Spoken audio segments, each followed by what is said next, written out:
नमस्कार मित्रांनो, आपलं जे MDR HR यूट्यूब चॅनल आहे, त्यातील टर्मिनॉलॉजीचा 23वा आणि लोन्स अँड ॲडव्हान्सेसचा आजचा हा तिसरा व्हिडिओ आहे. आजच्या भागात आपण स्मॉल व्हॅल्यू टर्म लोन्स म्हणजे मुदती कर्ज यांचं असेसमेंट कसं करायचं, किती कर्ज द्यायचं, किती मुदतीसाठी द्यायचं, ह्याचा आपण विचार करणार आहोत. तत्पूर्वी आपण रिझर्व्ह बँकेने जे 29 एप्रिल 2026 रोजी जे सर्क्युलर काढलेलं आहे आणि जे 1 ऑक्टोबर 2026 पासून लागू होणार आहे, त्याची माहिती करून घ्या आणि नंतर आपल्या मुख्य विषयाकडे वळूया. तर हे सर्क्युलर असं सांगते की अनसिक्युअर्ड लोनची व्याख्या त्यांनी बदललेली आहे. पूर्वीला फ्लॅट 5 लाखाची होती. आता टियर 1 ज्या बँक्स आहेत, म्हणजे ज्यांचं 100 कोटीपर्यंत डिपॉझिट आहे, त्यांना जास्तीत जास्त 5 लाख देता येते. टियर 2 बँक्स जे आहेत त्यांना 7.5 लाखापर्यंत देता येते. आणि टियर 3 आणि टियर 4 म्हणजे 1000 कोटीच्या वर ज्यांचं डिपॉझिट आहे त्यांना 10 लाखापर्यंत अनसेक्युअर्ड लोन्स हे देता येतात.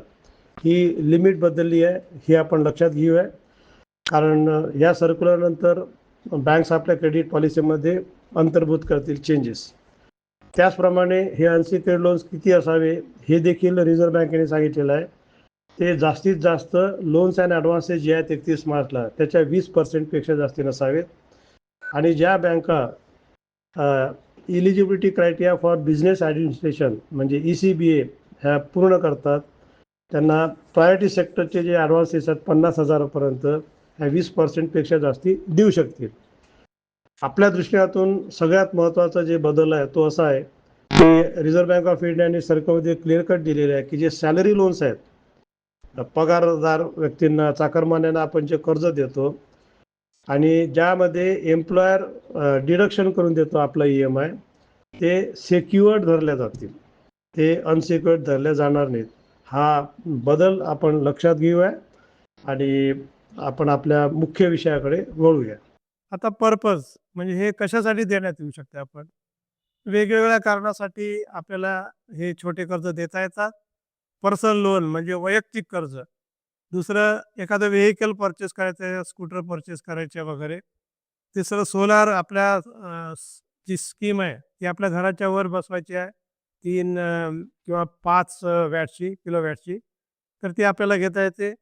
व्हाईट गुड्स म्हणजे फ्रीज आहेत, AC आहेत, हे जे काही आहेत आपल्या रिक्वायरमेंट घरगुती, त्याच्यासाठी आपल्याला कर्ज घेता येते. फर्निचरसाठी घेता येते, किंवा आपल्याला जर प्रवासाला जायचं आहे कुठे देशात किंवा परदेशात, त्याच्यासाठी देखील आपल्याला हे कर्ज मिळू शकते. आता ह्यामध्ये आपल्याला कर्ज म्हटले की त्याचं असेसमेंट करावं लागते. तर असेसमेंट म्हणजे त्याला किती देता येते, थोडक्यात देता येते की नाही, देता येत असेल तर किती देता येते आणि किती मुदतीत देता येते, याला आपल्याला असेसमेंट म्हणतो आपण. तर सगळ्यात पहिले त्यासाठी सोर्स ऑफ इन्कम, त्याचं उत्पन्न काय, कारण त्याच्याकडे जर कॅश फ्लो नसेल, उत्पन्न नसेल, तर आपली परतफेड तो वेळेवर कशी भरू शकेल. कारण आपण आता टर्म लोनचा विचार करत आहे. टर्म लोनमध्ये SMA 0, 1, 2 आणि NPA आहे. तर 30 पहिल्या जर त्याचा इन्स्टॉलमेंट जी काही तारीख दिली आहे त्याच्यावर नसेल, तर पहिल्या 30 दिवसापर्यंत ते परत SMA 0 मध्ये जाते. 30 ते 60 SMA 2 आणि 60 ते 90 SMA 3 आणि नंतर मग ते NPA 90 दिवसाच्या पलीकडे. त्यामुळे सोर्स ऑफ इन्कम फार महत्त्वाचा, की त्याचं उत्पन्नाचं साधन काय. एक तर ते सॅलरी शकते, पगार असू शकतो, किंवा दुसरं सेल्फ एम्प्लॉईड किंवा बिझनेस असू शकतो, त्याचा कारखाना असू शकतो, व्यवसाय असू शकतो, किराणा दुकान असू शकते, फॅब्रिकेशनचं दुकान असू शकते, स्वयंरोजगार त्याचं काय असू शकते, MSME मध्ये त्याचे काही छोटा मोठा कारखाना असू शकतो. असे वेगवेगळे काही त्याचे सोर्स ऑफ इन्कम असू शकतात. जर तो पगारदार असेल तर आपल्याला त्याचं सॅलरीचं स्लिप घ्यायला पाहिजे. जनरली पगारदारांना फॉर्म 16, त्याचा जो एम्प्लॉयर आहे ज्यांनी त्याला नोकरी दिलेली आहे, तो फॉर्म 16 मिळतो, म्हणजे त्याचं 12 महिन्याचं उत्पन्न आपल्याला कळते. आजकाल क्वार्टरली मिळते, म्हणजे 4 क्वार्टरचं आपल्याला मिळू शकते, किंवा फायनल आपल्याला घेता येईल. तर फॉर्म 16 आपल्याला मिळू शकतो. त्यानंतर त्यांनी जर इन्कम टॅक्स रिटर्न भरले असतील तर गेल्या 3 वर्षाचे इन्कम टॅक्स रिटर्न आपण मागायला पाहिजे.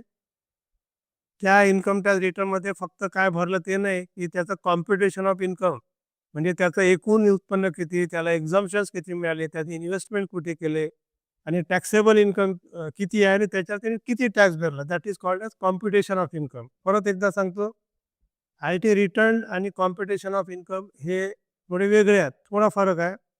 कॉम्प्युटेशन ऑफ इन्कममध्ये त्याची संपूर्ण उत्पन्न मिळते. त्यानंतर त्याला काय जे काही डिडक्शन्स अलाउएबल आहेत, प्रॉव्हिडंट फंडाचं डिडक्शन असू शकते, इन्शुरन्स काढलेलं असू शकते, हेल्थ इन्शुरन्स किंवा अजून काही इन्व्हेस्टमेंट असतात जे सरकार अलाउ करते, हाऊसिंग लोनचं इंटरेस्ट. तर अशा वेगवेगळ्या प्रकारचे एक्झम्पशन्स आहेत. त्याच्यातून ते वजा करतात. त्याच्यावर त्याचं टॅक्सेबल इन्कम मिळते आणि त्या टॅक्सेबल इन्कमवरून तो टॅक्स भरतो. त्यामुळे कॉम्प्युटेशन ऑफ इन्कम हे आपल्याला आवश्यक आहे. त्यामुळे त्याचे टोटल उत्पन्न किती, त्याचे डिडक्शन्स किती चालले आहेत कंपल्सरी, ते आपल्याला सगळं कळते. सॅलरी सर्टिफिकेट आपल्याला घेता येते. गेल्या लास्ट डॉल सॅलरीचं आपल्याला घेता येते, गेल्या 3 महिन्याचं सुद्धा घेता येते. आणि पासबुक घ्यायला पाहिजे, कारण पगारदाराचं कुठे ना कुठेतरी सेव्हिंग बँक असते, जिथे त्याचा पगार जमा होतो. जिथे ज्या खात्यात पगार जमा होतो तिथलं पासबुक आपण घ्यायला पाहिजे. त्याच्यात कमीत कमी गेल्या 6 महिन्याच्या एंट्रीज असायला पाहिजे. त्याचं कारण काय? सॅलरी सर्टिफिकेटचा पर्टिक्युलर महिन्याचं असते, त्या महिन्यात त्याला बोनस मिळू शकतो किंवा अरियर्स मिळू शकतात, त्याच्यामुळे इट कॅन बी मिसलिडिंग. पण पासबुकमध्ये आपल्याला 2 गोष्टी मिळतात. त्याचं सातत्यानं त्याचं नेट सॅलरी किती जमा होते हे पहिल्यांदा मिळते. त्याच्यामुळे त्याचे जर पगारातून जे काही कापले जाणारे असतील, त्याच्या हातात किती पगार आहे हे मिळते. त्याचप्रमाणे त्यांनी काही स्टँडिंग इन्स्ट्रक्शन दिल्या आहेत का पगाराच्या कपातीच्या व्यतिरिक्त, ते देखील कळते. म्हणजे ॲक्च्युअली त्याच्या हातात किती पैसा मिळतो हे आपल्याला कळते. त्यामुळे पासबुक किंवा स्टेटमेंट ऑफ अकाउंट गेल्या 6 महिन्यात आपण घ्यायला पाहिजे, फॉर्म 16 आय-टी रिटर्नच्या व्यतिरिक्त. आता तो पगारदार नसेल तर मग काय करायचं? तर त्याचा बिझनेसच्या थ्रू इन्कम असते. तो सेल्फ एम्प्लॉईड असेल, धंदा असेल, कारखाना असेल, तर त्याचं उत्पन्न मिळते. त्यासाठी आपल्याला काय करायला पाहिजे? एक तर त्यांनी कर्ज घेतलं असेल तर त्याचं कॅश क्रेडिट किंवा ओव्हरड्राफ्टचं अकाउंट असेल. कर्ज घेतलं नसेल तर करंट अकाउंटचं त्याचं असेल कुठेतरी व्यवसाय म्हटल्यानंतर. तर त्या व्यवसायातलं आपल्याला टर्नओव्हर कळते. त्याच्यानंतर 6 महिन्याचा टर्नओव्हर झाला, सेल्स किती आहे, त्याचे क्रेडिट समेशन मिळते, डेबिट किती काय होतात, कुठे चालले, डेबिट कुठे रेग्युलरली त्याच्या खात्यातून कुठे काही त्यांनी इन्व्हेस्टमेंट केलेलं आहे का, किंवा त्यांनी कुठून कर्ज घेतलं असेल तर त्याची कपात येते आहे का, त्यांनी नॅशच्या इन्स्ट्रक्शन दिल्या असेल, NACH स्टँडिंग इन्स्ट्रक्शन ज्याला आपण म्हणतो, त्याच्या काही इन्स्ट्रक्शन्स आहेत का, हे सगळं आपल्याला स्टेटमेंट ऑफ अकाउंटवरून कळते. त्याचप्रमाणे त्याचं ऑडिटेड बॅलन्स शीट असेल तर ते आपण मागायला पाहिजे. ऑडिटेड बॅलन्स शीटच्या बाबतीत रिझर्व्ह बँकेचं सर्क्युलर असं म्हणते की ज्या बॉरोअर्सला अदरवाईज ऑडिटेड बॅलन्स शीट करावी लागते कायद्यानुसार, इन्कम टॅक्स ॲक्टनुसार, त्यांच्याकडून आपण घ्यायला पाहिजे. ज्यांना इन्कम टॅक्स ॲक्टनुसार ऑडिटेड बॅलन्स शीट तयार करण्याची गरज नाही, त्यांच्याकडनं नाही घेतलं तरी रिझर्व्ह बँकेचं ऑब्जेक्शन नाही. पण आता ऑडिटेड बॅलन्स शीट घ्यायची की नाही, मागायची नाही, की हे प्रत्येक बँक आपापल्या पॉलिसीनुसार ठरवते. क्रेडिट पॉलिसीमध्ये त्याचा उल्लेख असणं अपेक्षित आहे. ऑडिटेड बॅलन्स शीट कोणाकडनं घ्यायला पाहिजे. तर ऑडिटेड बॅलन्स शीट जर असतील तर ते आपण घ्यायला पाहिजेत. त्यानंतर जर पार्टनरशिप फर्म असेल तर सगळा प्रॉफिट त्याचा नसतो. त्याचा जो काही हिस्सा असेल पार्टनरशिप डीडमध्ये दिलेलं असते, त्यांनी त्याला किती मिळाले ते आपल्याला बघायला पाहिजे, की त्याचं उत्पन्न किती आहे. फर्मचं वेगळं आणि त्याचं वैयक्तिक वेगळं असू शकते. आणि तो इंडिव्हिज्युअल म्हणून आय-टी रिटर्न भरतो. तर ते जे आय-टी रिटर्न आहे ते कॉम्प्युटेशन ऑफ इन्कम सोबत आपण घ्यायला पाहिजे. आय-टी रिटर्न जे आहे, जसं आपण सॅलरीवाल्यांचं बघितलं तसं इथे सुद्धा बघायला पाहिजे. जसं आपण सॅलरीवाल्यांचं बघितलं की आय-टी रिटर्नही घेतो आणि कॉम्प्युटेशन ऑफ इन्कम घेतो, त्याचप्रमाणे इथे देखील आपण आय-टी रिटर्नच्या सोबतच कॉम्प्युटेशन ऑफ इन्कम घ्यायला पाहिजे, जेणेकरून आपल्याला त्याचं संपूर्ण उत्पन्नाचा अंदाज येतो. आता त्याचा आपल्याला ग्रॉस इन्कम कळलं, टोटल उत्पन्नाचे सोर्सेस कळले, त्याचे टोटल डिडक्शन्स कळले, आणि मग त्याला कर्ज द्यायचं की नाही हे महत्त्वाचं आहे समजून घेण्यासाठी. आता कोणी व्यक्ती असो, स्त्री असो, पुरुष असो, तिला संसार चालवायला काही ना काही खर्च येतो. त्याला तितका तर पैसा त्याला घरी यायलाच पाहिजे. त्याचं ते खाणे-पिणे आहे, मुलांच्या शाळा आहेत, फीज आहेत, हे भरण्यासाठी त्याला मिनिमम काही ना काही उत्पन्न पाहिजे. त्याच्यामुळे त्याचे सस्टेनन्स ऑफ फॅमिली म्हणतात, उदरनिर्वाह चालण्यासाठी त्याला जो काही पैसा पाहिजे तर आम्ही आमच्या परीने 20,000 रुपये तरी मध्यमवर्गीयाचं कुटुंब चालण्यासाठी कमीत कमी त्याला तेवढं उत्पन्न त्याच्या हातात पाहिजे, हे ठरवलं होतं. त्याला कुठलाही नियम नाही. प्रत्येक बँक आपापल्या परीने ठरवू शकते. पण ह्याचं कन्सिडरेशन करायलाच पाहिजे. त्यामुळे ह्याचं कारणही तुम्हाला सांगतो समजावून. आता उदाहरणार्थ आपला पगार आहे ₹1,00,000 असा गृहीत धरू आपण. ग्रॉस सॅलरी आहे 1,00,000.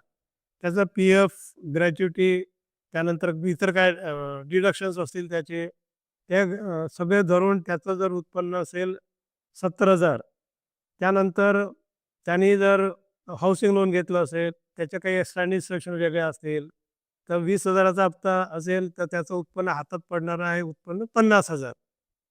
आता हे 50,000 चे 50,000 तो कर्जात भरू शकतो का? तर निश्चित नाही. त्याचं उत्पन्न 1,00,000 आहे, त्याचं घर चालवायला कमीत कमी 20-30 हजार लागतातच त्याला. त्यामुळे हे आपण कन्सिडर करायला पाहिजे, की फॅमिली मेंटेनन्ससाठी, सस्टेनन्ससाठी त्याला किती लागतात आणि मग उरलेल्या पैशातून तो हप्ता भरू शकतो. आपला जो काही हप्ता आहे. हे प्रिन्सिपल म्हणून आपण समजून घ्यायला पाहिजे. हे नाही धरलं आपण, की नेट सॅलरी इतकंच जर इन्स्टॉलमेंट असेल आणि आपण त्याला कर्ज देऊन दिलं, तर तो घर कशावर चालेल? कारण घर तर चालवायचंच आहे. मुलाबाळांना उपाशी ठेवता येत नाही. म्हणजेच मग आपला हप्ता थकीत राहतो. त्यामुळे हा जो मुद्दा आहे, हा अत्यंत महत्त्वाचा आहे.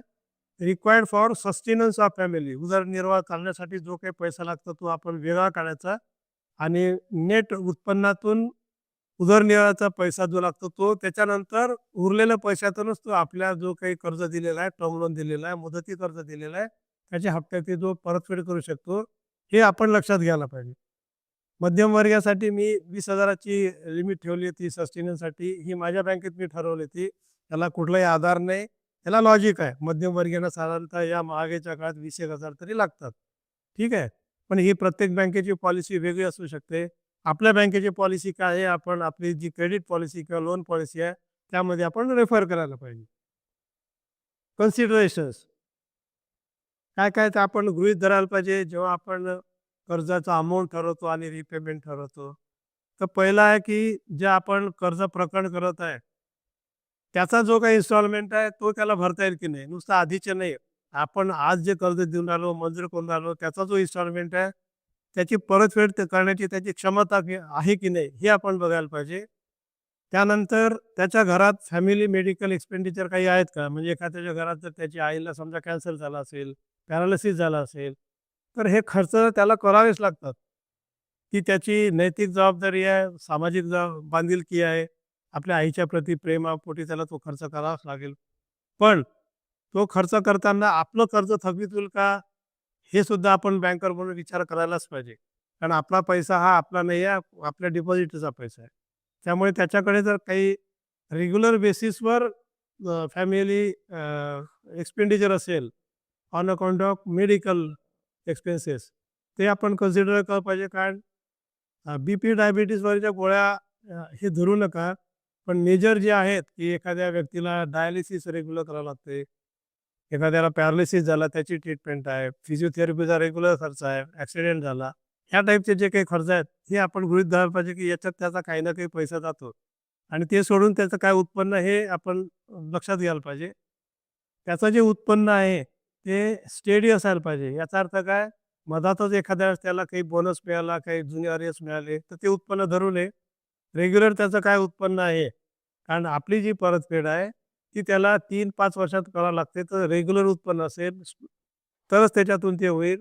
एका महिन्यातल्या पगारातून त्याच्या आपली काही परतफेड 3 ते 5 वर्षापर्यंत होऊ शकत नाही. त्यामुळे उत्पन्नाचा जो स्रोत आहे तो स्टेडी पाहिजे. फ्लक्च्युएशन्स नको पाहिजे. आता कुठल्या कारणासाठी कर्ज देता येते? कुठल्या कारणासाठी कर्ज देत आहेत हे आपण बघूया. तर छोटे-छोटे कर्ज साधारणतः पर्चेस ऑफ व्हेइकल, वाहन खरेदी करण्यासाठी, सोलार सिस्टीम आपल्याला बसवायची आपल्या घरावर त्याच्यासाठी, व्हाईट गुड्ससाठी, डोमेस्टिक कन्झम्पशन, ट्रॅव्हल एक्सेट्रा आपल्याला देता येतं, हे मी ऑलरेडी सांगितलेलं आहे. कुठलाही पर्पज असू शकतो. छोटे कर्ज इव्हन मला घरात पूजा करायची आहे, होम करायचा आहे, सत्यनारायणाची पूजा करायची आहे, मला सगळ्या लोकांना बोलवायचं आहे, भंडारा द्यायचा आहे, मी त्यासाठी सुद्धा पर्सनल लोन घेऊ शकतो. हे छोट्या त्याला असं काही पर्पजचं ज्याला म्हणतात बंधन नाही आहे. Any purpose you can avail this loan. आता बँकेची अट असू शकते सिबिलची. आपल्याला माहीत आहे की आजकाल आपण कर्ज देताना सिबिल स्कोअर पाहतो. तर तो किती मिनिमम असावा ही प्रत्येक बँकेची पॉलिसी आहे. आपल्या क्रेडिट पॉलिसीमध्ये दिलेला आहे. काही बँका 650च्या वर असेल देतात. काहींना मिनिमम 700 पाहिजे. काही बँका मिनिमम 750 देतात. काही बँका सिबिल स्कोअर 750च्या वर असेल तर व्याजदर कमी लावतात. 750च्या खाली 650 पर्यंतचा वेगळा व्याजदर लावतात, जास्ती व्याजदर लावतात. ही आपापली पॉलिसी आहे प्रत्येक बँकेची. ही जी बँकेची पॉलिसी आहे, ही परत मी सांगतो की क्रेडिट पॉलिसी किंवा लोन पॉलिसीमध्ये याचा उल्लेख असतो, ती आपण जरूर वाचावी. ते जे छोटे कर्ज आहेत, मुदती कर्ज आहेत, ते किती अमाऊंटपर्यंत देता येतात, हे सुद्धा प्रत्येक बँकेला रिझर्व्ह बँकेने अधिकार दिला आहे. तुमचं तुम्ही ठरवा. तर त्या क्रेडिट पॉलिसीमध्ये त्याचा उल्लेख असतो की स्मॉल लोन्स म्हणजे याची मर्यादा किती. तर ही जी मर्यादा ही स्कीम वाईज असू शकते. उदाहरणार्थ सोलर आहे, घरगुती बसवायचं असेल तर ती 5 लाख पर्यंत असू शकते. व्हेइकल लोन असेल, त्याला कार घ्यायची असेल तर 15-20 लाख सुद्धा असू शकते. रुपये देता येते. त्याच्यामुळे ही बँकेची पॉलिसी आहे कुठल्या स्कीमला किती द्यायचं. एखाद्याचं छोटं मेडिकल शॉप आहे, किराणा शॉप आहे, ते सुद्धा त्याला टर्म लोन घ्यायचं आहे, फर्निचर वगैरे करायचं आहे. बाकी त्याला वर्किंग कॅपिटलची गरज नाही. एक उदाहरण म्हणून सांगून राहिलो. त्याला उधारीत माल मिळतो. होलसेलर्स त्याला क्रेडिटवर माल देऊन राहिले, म्हणजेच त्याला दुकान सजवायसाठी टर्म लोन पाहिजे. अशा वेळेसमध्ये 5 लाख पाहिजे, 10 लाख पाहिजे, ही प्रत्येक बँकेची पॉलिसी आहे. त्याप्रमाणे आपल्याला देता येतात. किंवा डॉक्टर्स घेतात, त्यांना लागणारे इन्स्ट्रुमेंट्स घेतात. तर त्यांना जर 5, 10, 20, 25 लाखाचे पाहिजे असतील तर ते स्मॉल लोनमध्ये घ्यायचे की नाही, ही त्या बँकेची पॉलिसी आहे. स्कीम वाईज आहे, पर्पज वाईज आहे. प्रत्येक बँक आपापल्या स्कीम्स ज्या आहेत वेगवेगळे नावं टाकून, अट्रॅक्टिव्ह नावं टाकून लॉन्च करत असतात. तर आपल्या बँकेच्या ज्या स्कीम्स आहेत त्या आपण बघायला पाहिजे. त्या स्कीमचे तत्त्व आपण समजून घेऊन राहिलो की त्या स्कीममध्ये काय बेसिक प्रिन्सिपल्स असतात. आवरण वेगवेगळे असतात, हे लक्षात घ्या तुम्ही. तर जे आपण हे कर्ज देतो त्यामध्ये काही प्रकारच्या कर्जात असेट क्रिएशन होते, म्हणजे त्याच्यातून काहीतरी त्याचं असेट क्रिएट होते, वस्तू निर्माण होते. आपण सोलार सिस्टीम बसवली तर आपल्या घराच्या वर सोलार लागलेलं असते सिस्टीम. व्हेइकल घेतलं तर त्याच्या दारात ती गाडी 2 व्हीलर किंवा 4 व्हीलर जे काय असेल 4 व्हीलर ती त्याच्या दरवाज्यात उभी असते. पण जर तो ट्रॅव्हलिंगसाठी गेला, देशात परदेशात फिरायसाठी गेला तर त्याच्यातून असेट क्रिएट होत नाही, तर नुसतं खर्च होतं. त्यांनी जर मेडिकल एक्सपेन्सेस त्याच्यासाठी खर्च केला असेल, क्लीन लोन घेतलं असेल, तर त्याच्यातून असेट क्रिएट होते, त्याच्यातून हॉस्पिटलचे बिलं पेमेंट होतात. त्यामुळे ह्या स्कीममध्ये कुठल्या ह्याच्यात असेट क्रिएट होतात आणि कुठल्या ह्याच्यात होत नाहीत हे आपण समजून घ्यायला पाहिजे. ज्या पर्पजसाठी असेट क्रिएट होतात, तिथे मात्र आपल्याला असेट क्रिएट झाले की नाही हे बघायला पाहिजे. सोलार सिस्टीमसाठी कर्ज घेतलं तर त्याने घरावर रूफटॉपला लावली की नाही, हे पाहण्याची आपली जबाबदारी आहे. व्हेइकलसाठी आपण कर्ज दिलं तर त्याचं आर-सी बुक, त्याचं फिजिकल व्हेरिफिकेशन हे आपण जाऊन बघायला पाहिजे किंवा ते व्हेइकल आपल्या बँकेत बोलवून त्याचं सगळं इंजिन नंबर वगैरे आपण नोट करायला पाहिजे. ही आपली जबाबदारी आहे बँकर म्हणून. आता किती पिरियडसाठी आहे कर्ज देता येतात? तर नॉर्मली 3 ते 5 वर्षासाठी छोटे कर्ज दिल्या जातात. मग ते बचत गटांचे कर्ज असो, की छोटे टू व्हीलरचे कर्ज असो, हे नॉर्मल पिरियड हा 3 ते 5 वर्षाचा आहे. परंतु ही परत ती बँक डिसाईड करेल, त्याचं टेन्युअर किती आहे. त्यामुळे नॉर्मल मी सांगून राहिलो 3 ते 5 वर्ष असते. याच्यामध्ये टेन्युअर आहे प्रत्येक बँकेच्या निर्णयावर आहे. फ्लेक्सिबल आहे. असा काही हार्ड अँड फास्ट नियम नाही. आता हे टेन्युअर कसं ठरवायचं? आपल्याला जर माहीत आहे की बा हे कर्ज ही मागणारी व्यक्ती चांगली आहे, आपली परतफेड होईल, वेळेवर होईल, तारखेनुसार होईल, ह्याचा जर कॉन्फिडन्स असला, तर आपण कर्ज कसं बसवायचं हे प्रॅक्टिकल उदाहरणासह समजून घेऊया. एखादा आपल्याकडे आला की त्याला 15 लाखाची गाडी घ्यायची आहे. टोटल कॉस्ट जी आहे शोरूमची ती 15 लाख आहे आणि त्याने मागितलं कर्ज 10 लाख. म्हणजे आपली मार्जिन धरून आपल्याला ते कर्ज देता येते 10 लाखापर्यंत. झालं. आपल्या बँकेचा व्याजदर व्हेइकल लोनसाठी 9% आहे. म्हणजे त्याला समजा नेक्सॉन घ्यायची आहे, ती 15 लाखापर्यंत येते गाडी. त्याच्याजवळ स्वतःचे 5 लाख आहेत. त्याचं लोन अमाऊंट 10 लाख आहे. तिथं इंटरेस्ट रेट जो बँकेचा 9% आहे. आणि त्याचा नेट इन्कम जे आहे आपण सगळं बघितलं. सॅलरीवाला आहे, त्याचं ग्रॉस सॅलरी किती, त्याचे डिडक्शन्स किती, LICचे प्रीमियमचे डिडक्शन्स किती, हे सगळं बघितलं. हे सगळं धरून त्याचं जे उत्पन्न आपल्याला अवेलेबल आहे डिडक्शनसाठी ते ₹42,000 आहे. ठीक आहे ना.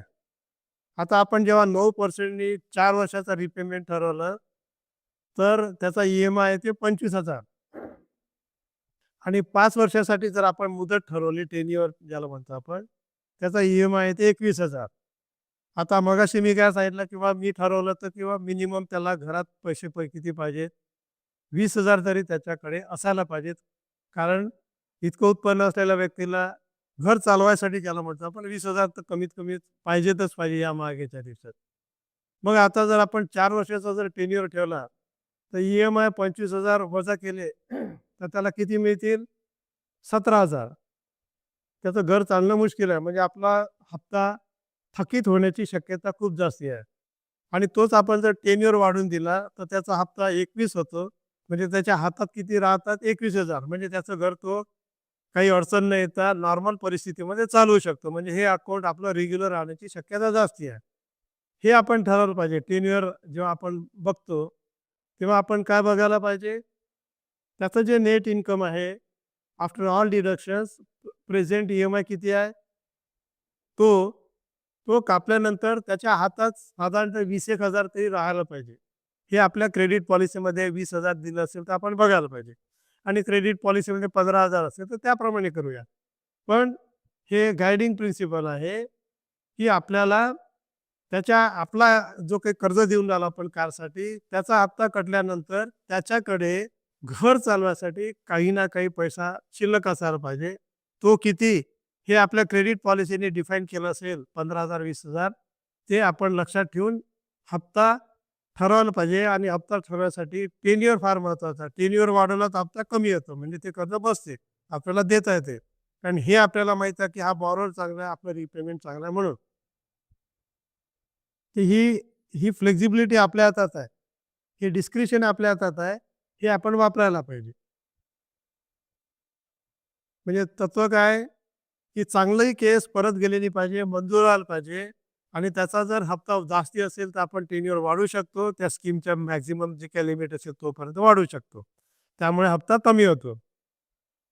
त्यामुळे आपले जे ॲडव्हान्सेस आहे ते वाढण्यास मदत होईल. कारण बहुतेक बँकांचा CD रेशो हा कमी आहे. ते वाढण्यासाठी सगळे धडपड करतात, प्रयत्न करतात. मग आपल्या चुकीच्या असेसमेंटमुळे, चुकीचा टेन्युअर ठरवल्यामुळे ती केस रिजेक्ट व्हायला नको. आता या या छोटे जे मुदती कर्ज आहेत, त्यामध्ये काय-काय प्रिकॉशन्स घ्यायला पाहिजे? सॅलरीवाले जर असतील, तर शक्यतोवर तो गव्हर्नमेंट एम्प्लॉय असायला पाहिजे किंवा एखाद्या कंपनीत जर एम्प्लॉय असेल, आपल्या बोर्डाने त्या कंपनीच्या कर्मचाऱ्यांना कर्ज देता येते, याची मंजुरी घ्यायला पाहिजे. त्याचं कारण सांगतो, प्रिन्सिपल काय गाईड की त्याचे पगार रेग्युलर व्हायला पाहिजे. जर सरकारी नोकर असेल, तर पगार रेग्युलर होतात. दुसरं कंपनी चांगली असेल, तर त्या कंपनीचे पगार रेग्युलर होतात. कंपनी चालू राहते. आता काय होते, की कंपनीच्या बाबतीत काय होऊ शकते, की कंपनीची आपण बॅलन्स शीट घेतो. त्या बॅलन्स शीटचा आपलं हेड ऑफिस, क्रेडिट डिपार्टमेंट अभ्यास करते आणि बोर्ड अप्रूव्ह करते, की या कंपनीच्या एम्प्लॉईज द्यायला हरकत नाही. उद्या आपण कंपनीच्या एम्प्लॉईजला कर्ज दिलं काही न बघता, अप्रूव्हल न घेता आणि ती कंपनी बंद पडली, तोट्यात गेली, तर आपले सगळे अकाउंट्स काय होऊ शकतात? थकीत होऊ शकतात. त्यामुळे कंपनीच्या एम्प्लॉईजला देताना आपल्याला हे लक्षात घ्यायला पाहिजे, की ती कंपनी 5-10 वर्ष तरी चालू शकेल इतकी तिच्यात स्ट्रेंथ पाहिजे. आणि गव्हर्नमेंट एम्प्लॉय म्हणजे मग ते जिल्हा परिषद असो, क्वासी गव्हर्नमेंट असो, सेमी गव्हर्नमेंट असो, की ज्यांचे पगार रेग्युलर होतात. हे आपण बघायला पाहिजे. कारण आपला जो हप्ता आहे, तो रेग्युलर नाही आला, अकाउंट लगेच SMA जातं, अकाउंट NP होते, ते आपल्याला परवडण्यासारखं नाही आहे. म्हणून सॅलरी लोन देताना विशेष काळजी घ्यायला पाहिजे, की निदान पुढच्या 5 वर्षात तरी त्याला सॅलरी त्याची सुरक्षितरित्या रेग्युलर मिळेल. कारण त्याला जर 5-6 महिन्यांनी पगार मिळाला, काही-काही कंपनीमध्ये 6-6 महिन्यांनी पगार देतात, आपलं अकाउंट इन द मीनवाईल थकीत होईल. त्यामुळे ही काळजी आपण घ्यायला पाहिजे. दुसरी काळजी काय घ्यायला पाहिजे? जर एखाद्या कंपनीच्या एम्प्लॉईजला आपण कर्ज देत असेल, तर टोटल कर्ज त्या कंपनीच्या एम्प्लॉईजला आहे, की बँकेची जी एक्सपोजर लिमिट आहे, त्याच्यापेक्षा जास्ती नको. म्हणजे इंडिव्हिज्युअल बॉरोवरसाठी जी बँकेची लिमिट आहे, तर इंडिव्हिज्युअल बॉरोवरची एक्सपोजर लिमिट किती आहे?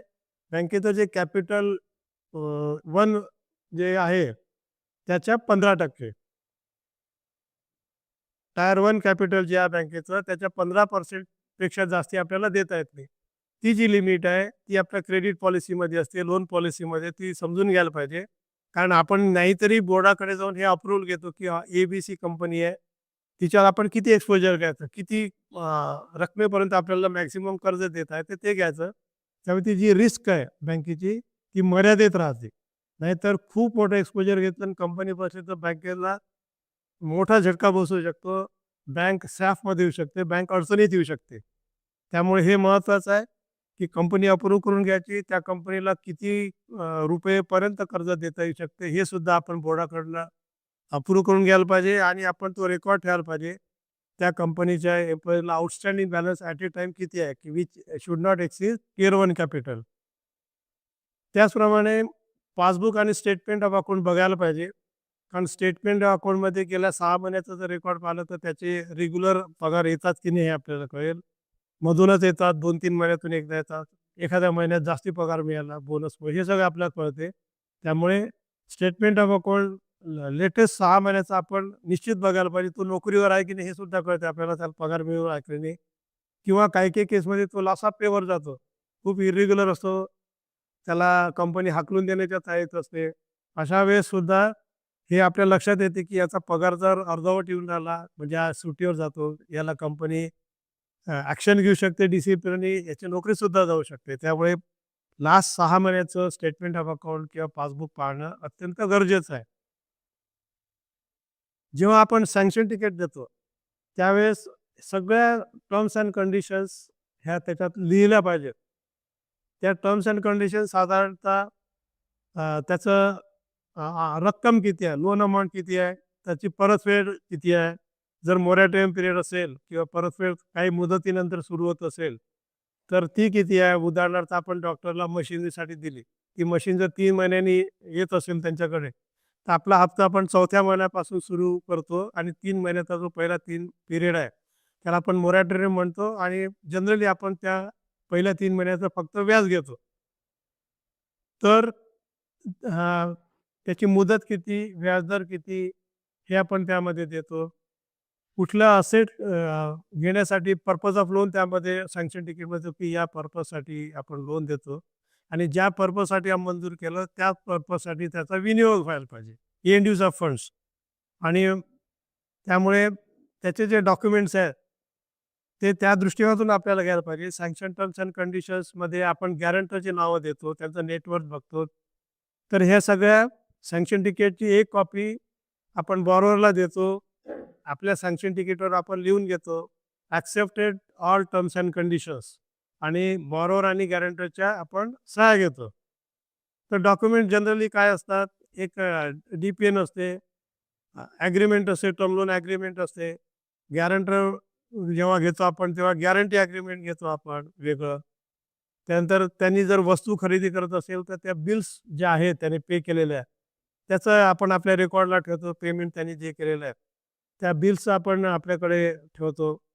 त्यानंतर व्हेइकल असेल तर RTOमध्ये आपला चार्ज क्रिएट करतो, RC पासबुक घेतो.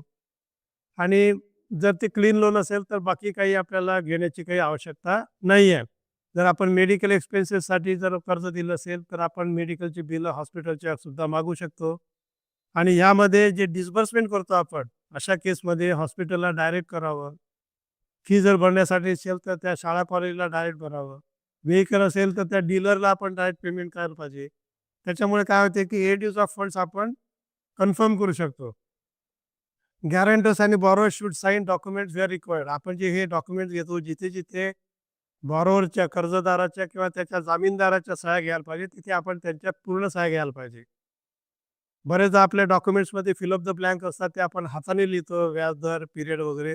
जिथे आपण आपल्या हाताने लिहितो, शाईने लिहितो, तिथे त्या बॉरोवरच्या सह्या घ्यायला पाहिजे. आणि गॅरंटी ॲग्रीमेंटमध्ये जेव्हा आपण नाव लिहितो तिथे देखील आपण गॅरंटरच्या त्या रिकाम्या जागा ज्या भरलेल्या आपल्या हाताने त्याच्यावर त्यांच्या सह्या घ्यायला पाहिजे.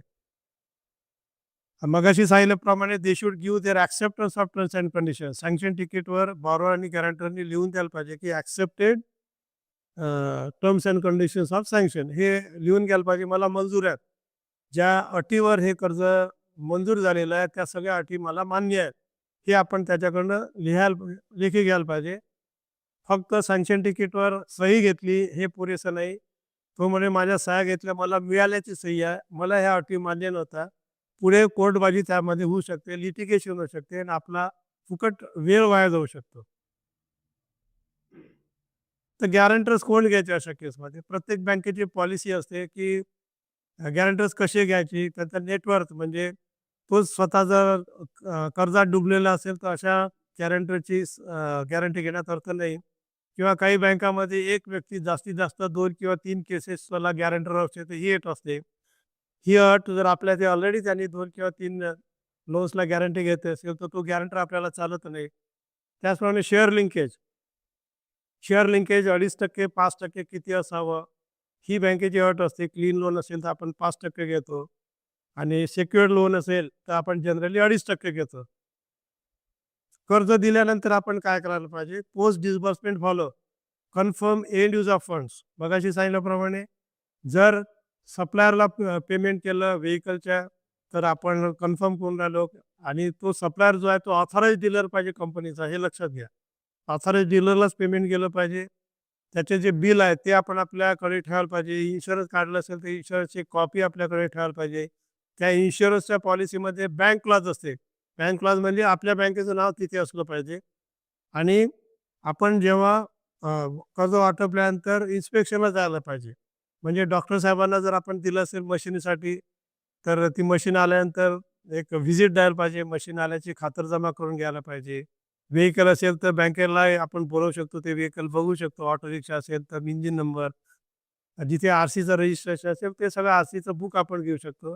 अशा रीतीनं आपण आपल्या इथे रेकॉर्ड ठेवायला पाहिजे बँकेमध्ये की आम्ही याचं इन्स्पेक्शन केलेलं आहे. असेट जे क्रिएट केलेले आहेत तिथे आम्ही इन्स्पेक्शन केलेलं आहे आणि जिथे असेट क्रिएट होत राहील ट्रॅव्हलिंगला गेला तर जनरली जे कर्ज घेतात ते कुठल्या तरी कंपनीच्या थ्रू ट्रॅव्हलला अब्रोड किंवा इनलँडला जातात. ते आपण त्या कंपनीला पेमेंट देऊ शकतो. ते रिसिप्ट देतात. किंवा एज्युकेशन कर्ज असेल तर आपण कॉलेजला देऊ शकतो. त्याला आपल्याला रिसिप्ट मिळू शकते त्याची फीस जी भरलेली आहे. तर आपल्याला जिथे-जिथे शक्य आहे, जिथे शक्यच नाही आहे, तिथे रिसिप्ट नाही घेतली तरी चालेल. कारण ते क्लीन लोन आपण दिलेलं आहे. बचत गटांना दिलेले कर्ज असतात. तर तिथे तुम्हाला काही-काही वेळेस रिसिप्ट मिळत नाही. It is not a hard and fast. पण जिथे-जिथे शक्य आहे, तिथे-तिथे आपण रिसिप्ट घ्यायला पाहिजे. एंड यूज असेट क्रिएट होत असतील तर ते बघायला पाहिजे. इन्शुरन्स जिथे शक्य आहे, असेट जर असेल तर इन्शुरन्स घ्यायचा. असेटच क्रिएट नाही झाले तर इन्शुरन्स घेण्याचा काही प्रश्न राहत नाही. पण जनरली आपण काय करतो की इंडिव्हिज्युअलला जर असं क्लीन लोन दिलं तर त्याला आपण इन्शुरन्स लाईफ पॉलिसी काढायला लागतो बरेचदा. ते त्याच्या सुरक्षिततेसाठी, त्याच्या फॅमिलीच्या साठी आणि बँकेसाठी देखील ते सुरक्षित असते. त्याचा खर्च वाढू नये म्हणून बँकेने लाईफ पॉलिसीमध्ये 2 प्रकार असतात. त्यातली टर्म पॉलिसी सांगायची. टर्म पॉलिसी जर काढली लाईफची तर त्याचा जो प्रीमियम असतो तो कमी असतो रक्कम, त्याला जड जात नाही. हे लक्षात घ्या. आणि काही जनरल सूचना आहेत. तर पहिली काय, कुठलंही लोन असेल तर आपलं रेग्युलर फॉलोअप जायला पाहिजे. म्हणजे काय, की त्याचा इन्स्टॉलमेंट जर 15 तारखेला ड्यू होत असेल तर आपल्या इथे 12 किंवा 13 तारखेला SMS जायला पाहिजे किंवा तुमचा हप्ता 15 तारखेला इतक्या रकमेचा ड्यू होत आहे. हे सिस्टीमच्या थ्रू फॉलो व्हायला पाहिजे. तर ड्यू डेटला जर त्याचा हप्ता नाही आला तर आपल्याकडनं फोन झाला पाहिजे आणि SMS 01 मधून 0 मधून SMS 1 मध्ये गेलं तर वैयक्तिक व्हिजिट जायला पाहिजे. आपलं पत्र जायला पाहिजे. दिस इज कॉल्ड फॉलोअप. त्यानंतर स्टँडिंग इन्स्ट्रक्शन आपण जेव्हा कर्ज देतो तेव्हाच द्यायला पाहिजे किंवा NACH नॅशनल क्लिअरिंग हाऊस ज्याला त्याचा लॉंग फॉर्म आहे. म्हणजे आपले रेग्युलर हप्ते येतात आपल्याला आणि कोण्याही हालतीत ते अकाउंट 12 महिन्याच्या आत NPA व्हायला नको. कोण्याही हालतीत ते अकाउंट 12 महिन्याच्या आत NPA व्हायला नको. जे अकाउंट 12 महिन्याच्या आत NPA होते त्याला क्विक मॉर्टॅलिटी म्हणतात. RBI अशा केसेसमध्ये खूप सिरियस आहे, साशंकतेने पाहते की डिपॉझिटरचा आपला जो पैसा आहे तो आपण योग्य रीतीने डिस्बर्स करून नाही राहिलो. कॅश फ्लो नाही बघितला. जनरली क्विक मॉर्टॅलिटी 2 कारणामुळे होते जनरली. पहिलं कारण असं की आपण कॅश फ्लो न बघता त्याला कर्ज दिलं. त्याची क्षमता किती परतफेड करण्याची ती आपण बघितली नाही. त्यामुळे ते अकाउंट थकीत झालं किंवा आपण जुनं कर्ज फेडण्यासाठी जेव्हा कर्ज देतो, त्याच्यामुळे त्याचं उत्पन्न वाढत नाही, असेट क्रिएट होत नाही. आपण उत्पन्न न बघता आपलं जुनं अकाउंट NPA होऊ नये किंवा झालेलं अकाउंट अपग्रेड करण्यासाठी जेव्हा देतो, अशा वेळेस ते क्विक मॉर्टॅलिटीमध्ये जाते. ह्या अशा प्रकारचं जे कर्ज देतो आपण, त्याला एव्हरग्रीनिंग म्हणतात किंवा ग्रीनिंग ऑफ अकाउंट म्हणतात, की ते सुकलेलं अकाउंट आहे, त्याला हिरवळ आणतो आपण कृत्रिमरित्या आपल्या पैशातून, त्याच्या पैशातून नाही. सोर्स त्याचा नाही आहे. सोर्स हा आपले फंड्स आहेत. आपल्याच फंड्समधून त्याचं दुसरं जे जुनं अकाउंट आहे ते आपण रेग्युलर करतो. अशा वेळेस ते अकाउंट क्विक मॉर्टॅलिटीमध्ये येते, 12 महिन्याच्या आत येते. त्यामुळे हे आपण जपायला पाहिजे, की कोणी हाती एकही अकाउंट हे क्विक मॉर्टॅलिटीमध्ये जायला नको. आणि हे तेव्हा शक्य आहे जेव्हा आपण टेन्युअर व्यवस्थित ठेवतो, त्याला परवडेल इतका हप्ता देतो आणि त्याचं क्षमतानुसार कर्ज देतो, तेव्हा हे शक्य आहे. त्याच्या क्षमतेच्या पलीकडे टेन्युअर खूप कमी दिला तर, व्याजदर खूप जास्ती असेल तर आणि ते अकाउंट मॉर्टॅलिटीमध्ये जाऊ शकतं क्विक. पण कधी-कधी दुर्दैवाने त्याच्या घरात काही अडचण आली, ॲक्सिडेंट झाला, कोणाचं काही हार्ट अटॅक आला, हॉस्पिटलमध्ये ॲडमिट केलं, तर ते आपल्या कंट्रोलच्या बाहेर आहे. पण जे आपल्या कंट्रोलमध्ये आहे, ज्याच्यावर आपलं नियंत्रण राहू शकते, अशा गोष्टी मात्र आपण काटेकोरपणे बघायला पाहिजे, त्याचं पालन करायला पाहिजे. म्हणजे आपल्या बँकेचे NPA वाढणार नाहीत. इथे आपण थांबूया. धन्यवाद.